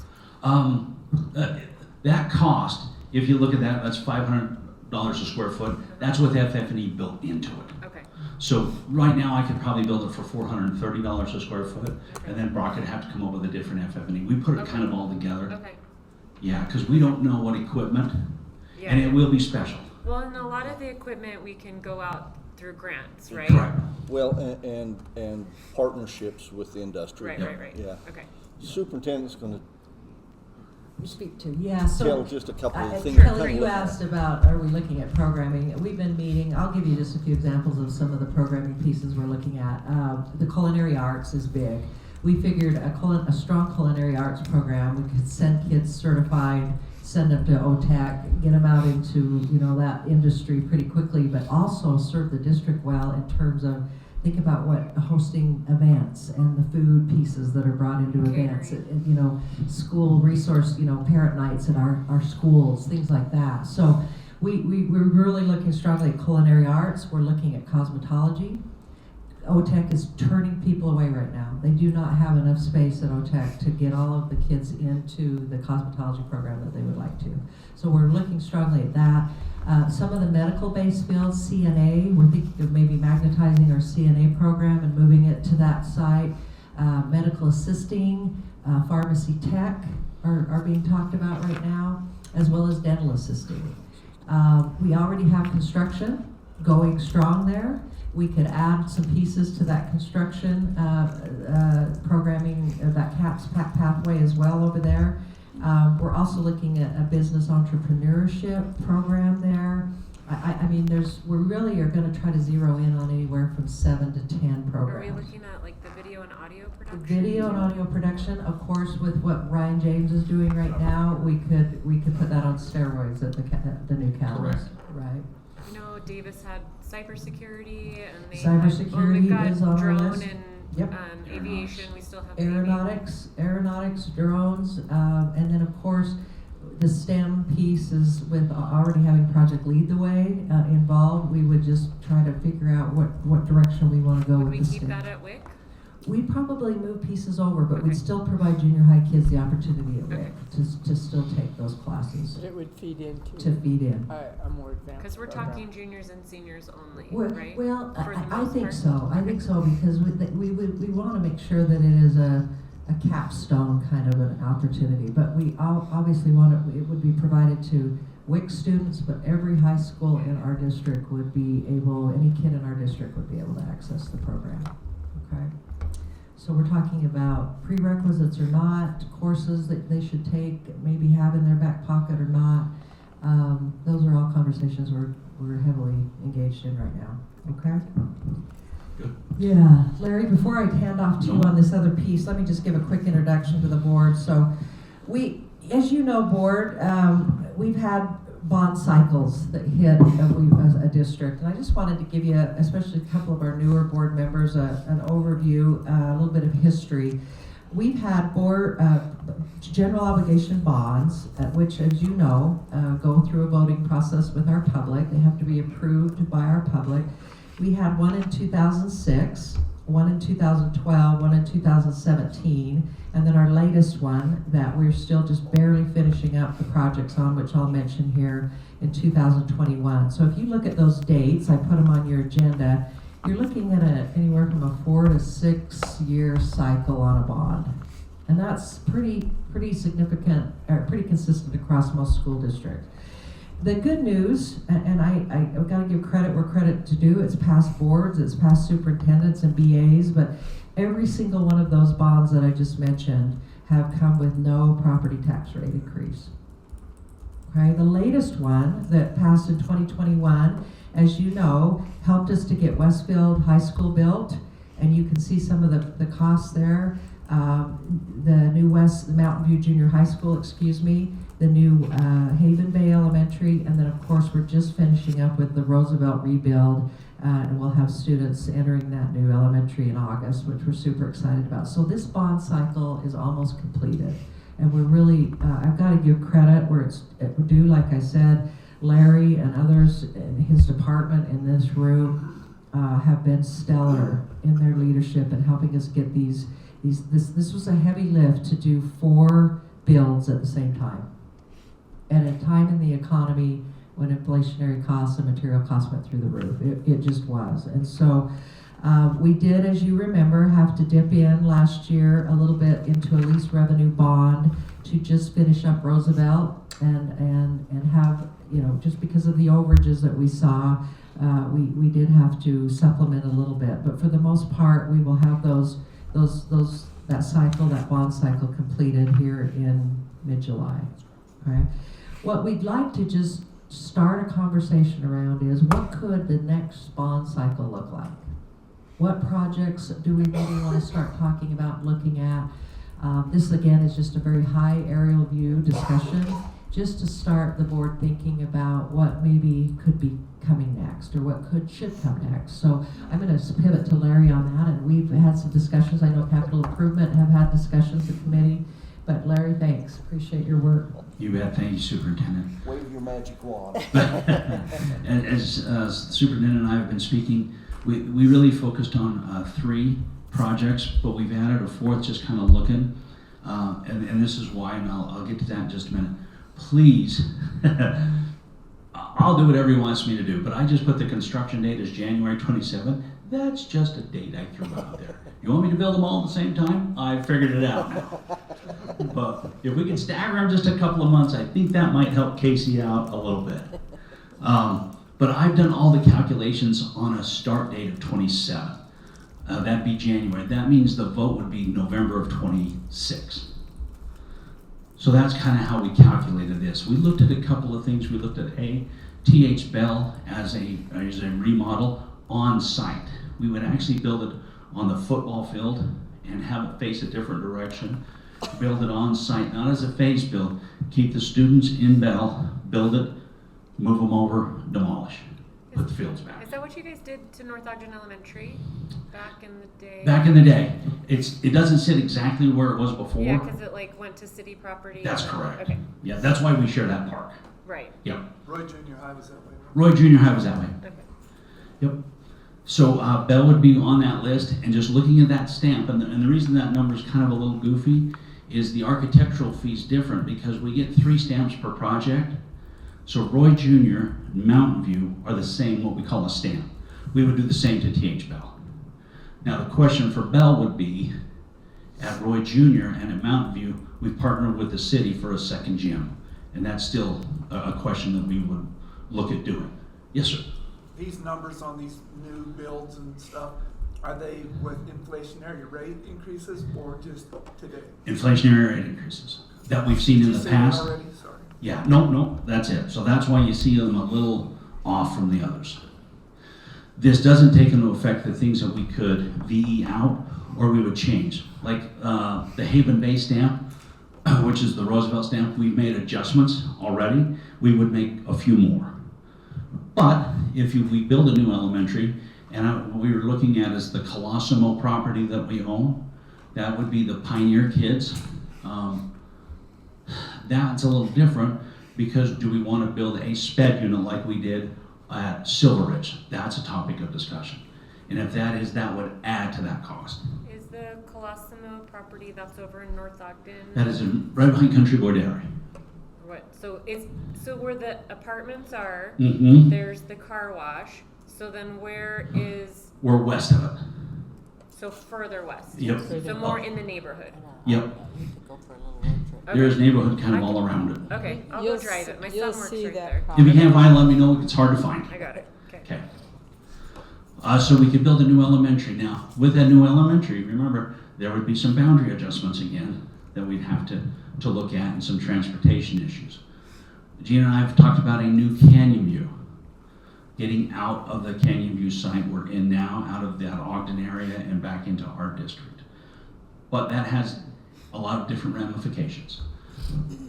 I would just suggest, as every board, and you guys have set in and you already know, and I'm sorry to tell you things you already know, but as you bond, we look to review our lower enrollment schools. What can we consolidate? What areas are we looking at? So we added the fourth project, maybe in the Roy area, as a consolidation, possibly. What schools could be affected? What could we do in the Roy area? Yeah. Larry? Yes, sir. Will you explain for our guests what Canyon View is? Once again, I'm sorry. Canyon View is kind of our special ed life program. It's classified as an elementary school, but it contains kids from preschool to 21 years of age. It is located on Orchard Avenue in the Ogden area. It's a building, I think it was built in the 60s, and we would really like to upgrade for our special needs students. Thank you. Larry, one thing that I just want to explain too is we're also looking at, could Canyon View be maybe if we had an older elementary that could, with a consolidation effort, could that elementary be revamped and remodeled and brought up to speed and be a new Canyon View versus having to build a new building? So That's correct. There's all sorts of options around Canyon View. Yep, that's exactly right.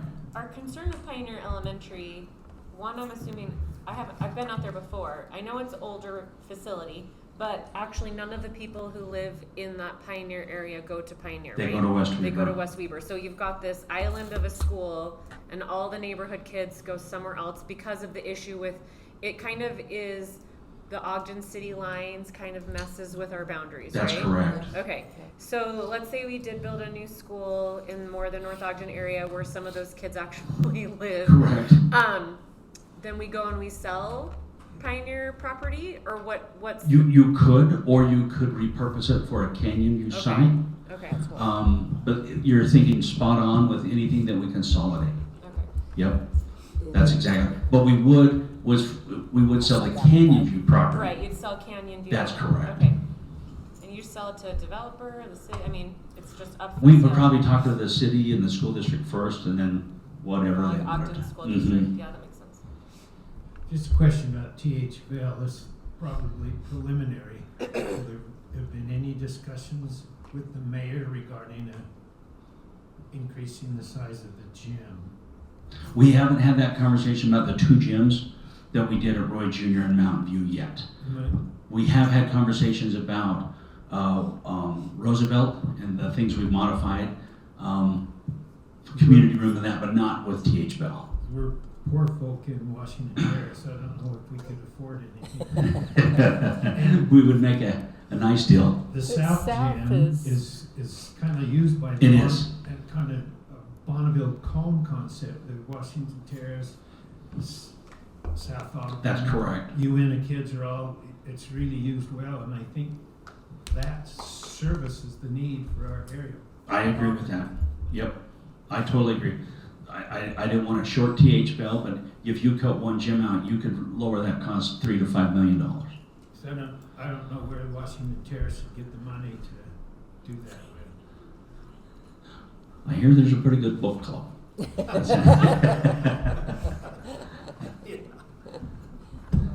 There might be Yes, sir. Has the administration prioritized what's most important here? I mean, what's the need? Yeah, speak to why Bell's been prioritized, for example. Yes, we go through a process, I know. And I'm going to ask Doug and Paul to help me a little bit, but Teach Bell was actually on the last bond, and then it was the last project to be moved off. That's how they got to the 279 number. So, not saying that because you were last year now first, but it is prioritized that that project, talking to that community, realizes that that project is probably on the top of the list. Second would be the new elementary and the KU, not to number them, but what happened at Bell when they were taken off the bond, we had to install a new boiler for almost $750,000 just to keep it functioning. So, why I talk about consolidating and looking at, there is a cost to every building we run, and Brock's kind of done some things, and I've done some things on that we could save money by these builds. Any other questions? Larry, just be right on, Yeah. just in case they have questions. So as we talk about the future with the bond, and the President, please chime in here if you would like. I asked Brock, just out of curiosity, if we were to take a look at some of our older elementary schools, for example, that, maybe do we want to put a lot of money into them, or do we want to look at maybe consolidating and looking at maybe increasing the volume in some of our other schools enrollment-wise to save money? I asked him just to pull some schools, he'll break it down here for you, but this is really interesting. I was so surprised at the cost savings of a possible consolidation down the road as part of the bond. So go ahead, Brock. Yeah. So I pulled 4 of our older, smaller schools. So we're talking schools that have 350 or fewer students. And we have neighborhood schools that could potentially absorb that many students one way or another. And so just looking at all of our different programs, regular programs is our teachers. That's where our teachers' salaries come from. Elementary age, elementary guidance, you'll see there, and then about halfway down, the elementary counselors, we've combined those. They're now all in the elementary counselors. It's just, this is last year's data, so they were still in there at that time. But the elementary guidance is the counselors. Administration is obviously that, guidance again, libraries, aides, playground supervision, custodial utilities, communication, self-contained, and IDEA. Those are all of our special education. And then you got some class size reductions that come from the state, and then school food services. Obviously, any closure does not eliminate all of this, because you have more of those kids going to other schools. So that means teachers are going to have to follow. So it's not wiping out all of this cost. But in some of our schools, we have classes where we want class sizes of 28, and we've got 22 in some of those classes. So we could naturally absorb some of these kids without increasing our teachers. And this does not mean that we would go and say, hey, we're letting go of all of our teachers. We have many, many, many retirements every year to where we would just shuffle our staffing. We did that pretty substantially when we opened our new schools. We did a lot of shuffling of our teachers just to help staff them. And so this is just a projection of again, 4 of our older. So the regular programs, that's our biggest. That's our teacher salaries. But you could see that to run these 4 schools each year, that is close to $10 million to run those. If you look to consolidate some of that, you would save a pretty substantial amount of that. Just looking at utilities alone each year, that's $200,000. The school administration, we have administrators that retire. We could look to consolidate some of those administrators, because you wouldn't need an additional administrator at some of our elementary schools. So that's an opportunity for us to take some of our administrative costs and reduce those. With your PE aides, the playground supervisions, that is proportional to the number of students. So again, you wouldn't wipe those out, but you could reduce some of that.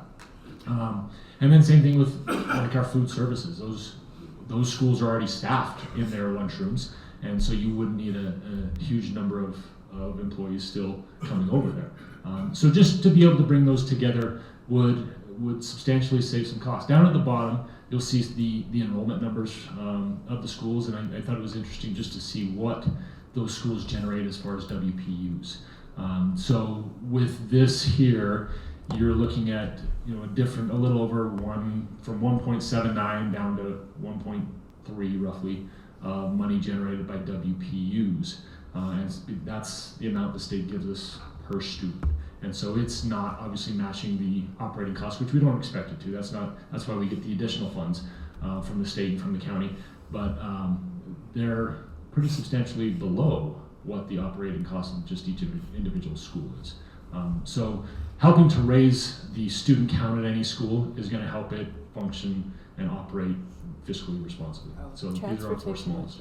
Yeah, well, So if we did do something like this, it would increase classroom sizes. How's that going to affect student learning? I would say it wouldn't increase classroom sizes because we would keep our ratios. We would just move our teachers into the other schools. So we may have a 2-section school, 2 of each grades. That would become a 3-section school, or a 3-section school would become a 4-section school. But we do have schools that are operating at 55% capacity where they could bring these students in, and then we just increase the number of classes per grade level. There'll be no effect on. Correct.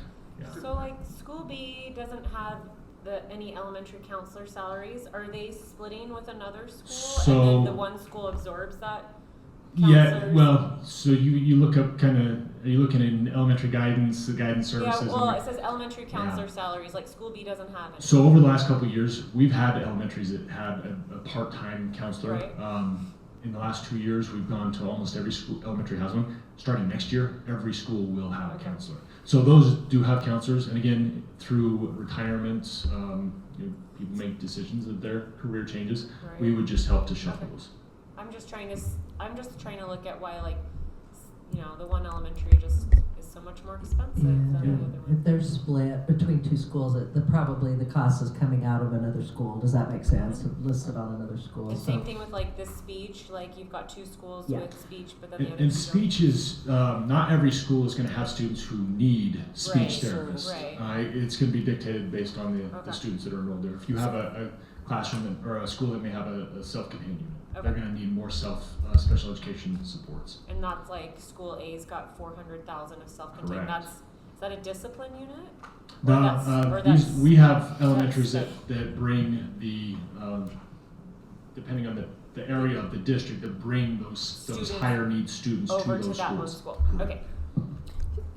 So one of the terms I've heard is right-sizing a school. Okay. So we have these little schools. There was a time when that philosophy was to keep it within the neighborhood and a small school, but now they're becoming less efficient because of the cost and we certainly get a lot of conversation about how much administration per student are you dealing with. So administrative or staffing or whatever you want to call that. And the term that I've heard often used is right-sizing a school.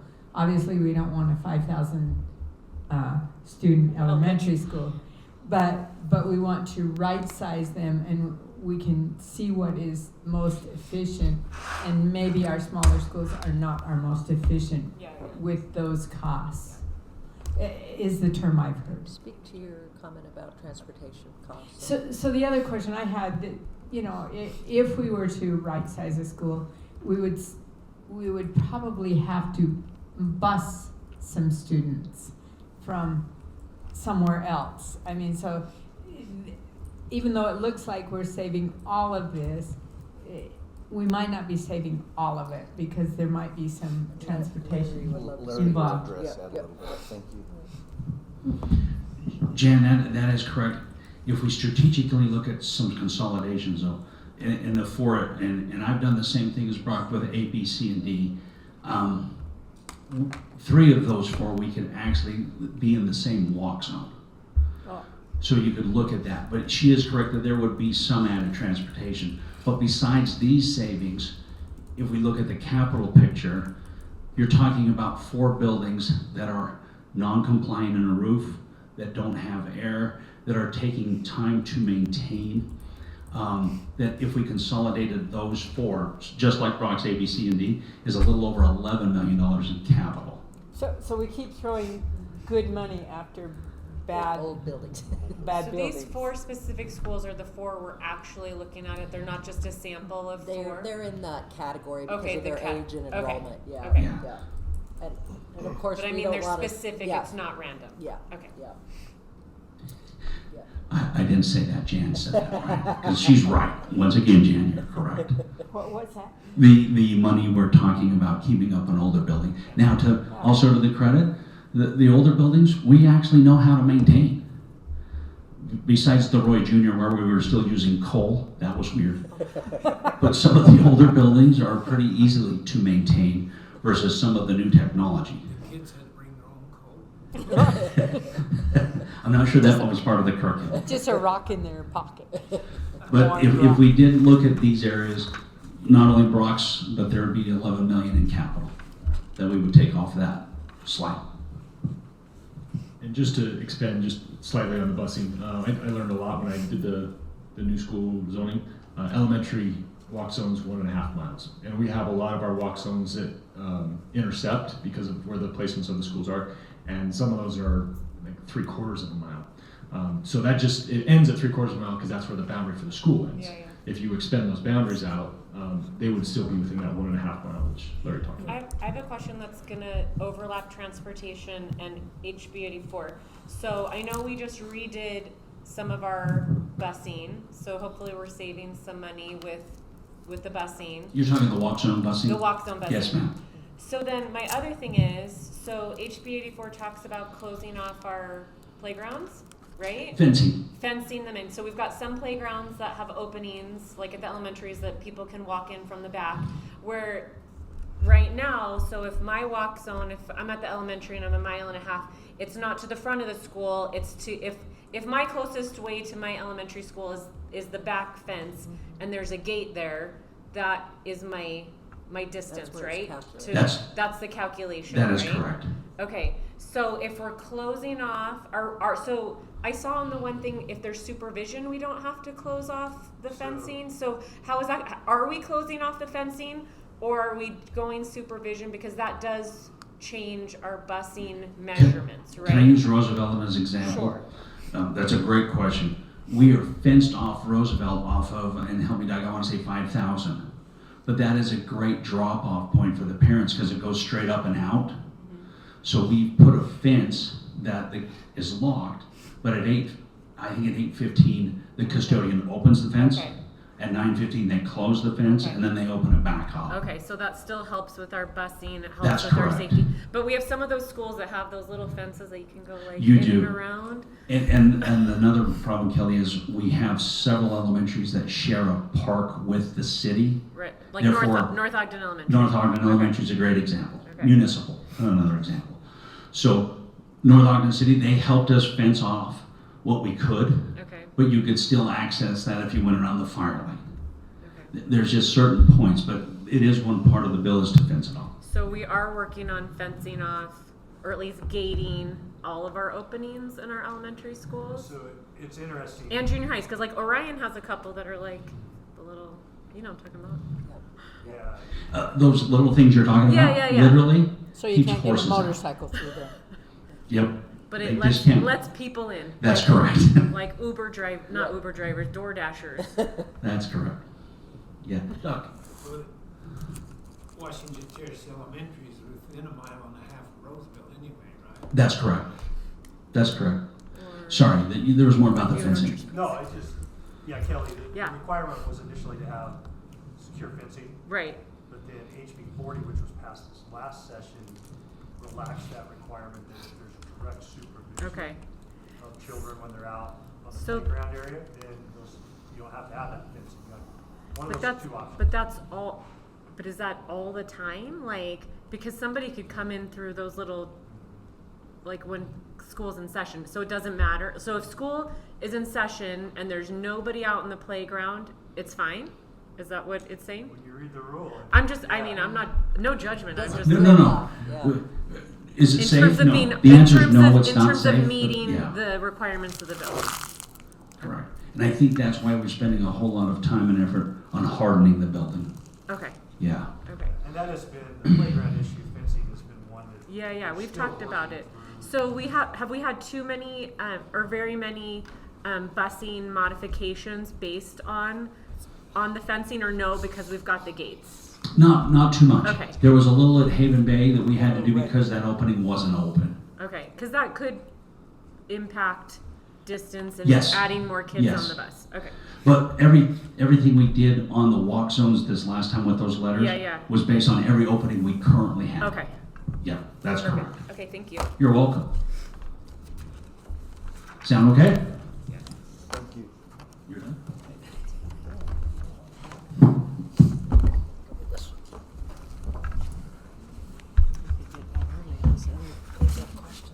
Oh, so I have a question. So what's our time frame then on the discussions for the general obligation bond? Like when do we have to, like if we're gonna move forward with any of the options, what's the deadline for like saying we're gonna do that? Well, Kelly, if you think about what Larry said around, he projected 2027, for example, which would put a 6-year interval between our last bond and this one.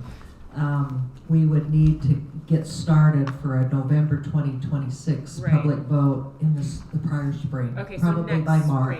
Okay. So we we've would got about 10 engage the months, board in discussions and planning pieces through the next 6 months. 6-7 And months. then we'll put out surveys and like, we didn't talk about that, like. Yeah, there's quite a process, and Statutory we'll lay that requirements. out to Okay. you in our next discussion, but of course you want to engage municipalities, you want to have listening sessions, we go into schools and talk to community councils, we do some surveying likely. Well, and there's a lot of statutory requirements when it comes to closing schools as well, right? Yes, and anytime you close a school, one thing Larry and I have looked into, and he's done a great job researching, if you're gonna close a school for a beginning of a school year in August, you've got to go through all of the statutory regulations and requirements by December of the prior year. So What if you're gonna consolidate schools? It was the same thing. Same thing. Okay. Yeah. Isn't this where Alpine got into all their Yes, they problems? didn't, there was a timeline issue there. And Ogden City had some problems Did they? with them this past, when they were closing some I schools. think and it- Granite's going through some. Yeah. It's just, So we've got some discussions to have over the next year for sure, next few months, 6 to 8 months for sure. One last thing, President, if you're okay, Yeah. we have the budget hearing, as you know, budget meeting and board meeting, combo meeting, June 11th. What Brock and I would like to do, with your permission, and you're okay, is to come back perhaps in the board study session. We still might not have all the tax information we need, but just to reiterate in a public meeting what we're looking at around a possible a truth and taxation hearing in August, okay? So if you have any other questions, make sure you bring them there or contact us before that meeting, okay? anything else, board, that you'd like to, bring forward? Appreciate all of your input. It's been a good, work session with us. There's a lot on the board that we need to work through, and we've got some good information. You know, as school consolidation and things like that, I know in the past, that's a 2-3 year project. You know, by the time you work through the committees and the community and get the involvement with Marlon Hills and not country, was it Country Club? Club Heights. Next to the country club. Huh? How long ago was the last time we closed a school? It was for the new Birch Creek. So, Which one? do you remember what year that was built? 10 years ago. Yeah, 8?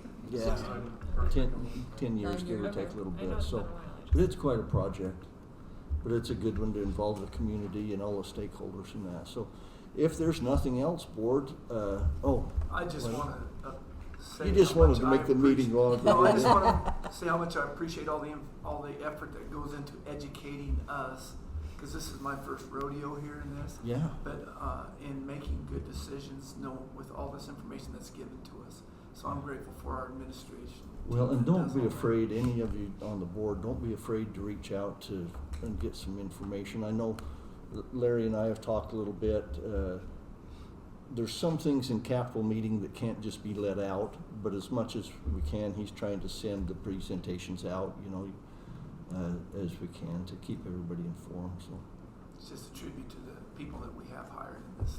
we've got a great group, don't we? Yeah. Well, thank you, everybody. Thanks for those that made presentations. Thanks to our visitors for coming and stopping in with us. We'll see you, if not before, we'll see you on the 11th. Thanks. Thanks so much. Send me that other one that you have one for each scenario. You got done early. Okay. How did that? That's good, because I need to go home, change my clothes, and be back up at the event center Me at 5 too. o'clock. Okay, I'm Me just trying to too. make sure